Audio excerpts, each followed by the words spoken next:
So here I am in the centre of Bur Dubai, which is one of the sort of older districts of Dubai. And for me, this is where the city really starts to get interesting. This is where we have lots of the expat population.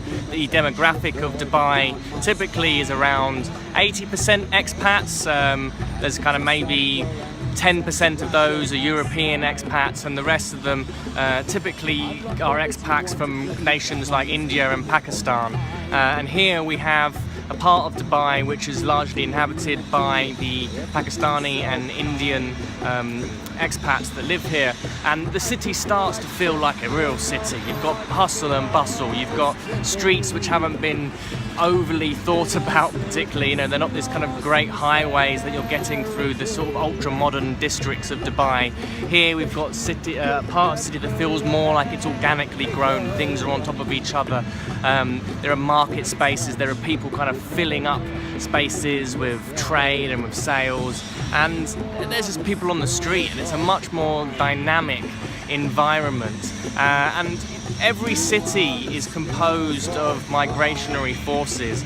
I keep saying that the forces that drive cities are those of sedimentation and accumulation, and it's people, very much like our landscape, you know, the tectonic forces that create our landscape, it's the human forces which create the cities and that build our cities. And cities become more and more fascinating and complex the more layered they become, the more different types of people move through and inhabit and bring parts of where they've come from to these areas. The city begins to develop a rich tapestry of culture which just happens spontaneously. It's very difficult to create it rather than just allowing it to happen over the course of hundreds of years and through the forces of people moving back and forth and bringing and exchanging ideas, and these things start to manifest themselves in the city. So I'm going to wander around here a little bit. I do like the kind of market atmosphere of here, and there's some parts of the old gold souk is over there, and then we've got the Dubai Creek, which is still filled with the old traditional dhow sailing boats which you can go across the harbour. So we'll have a little look and I'll keep you posted. And if you think you could ever let me go, my touch will never leave you, so you are a stillness of mine. You are a stillness of mine.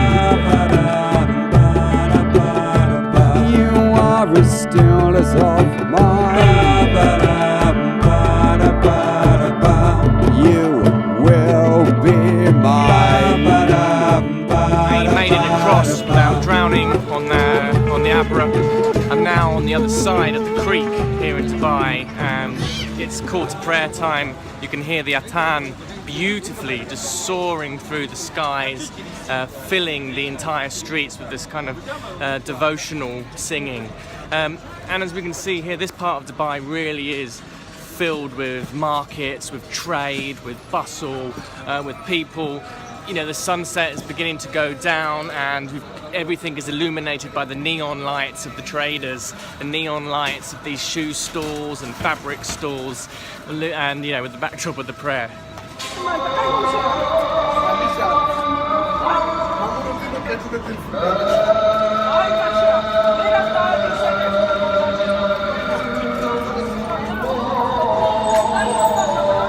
And this is a very different experience to the sanitized shopping that you get in the malls.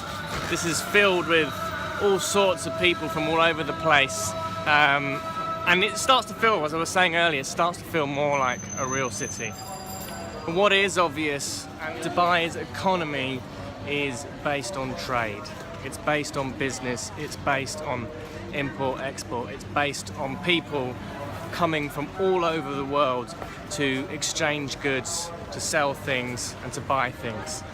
And all throughout the city fabric, it is saturated in this kind of trade.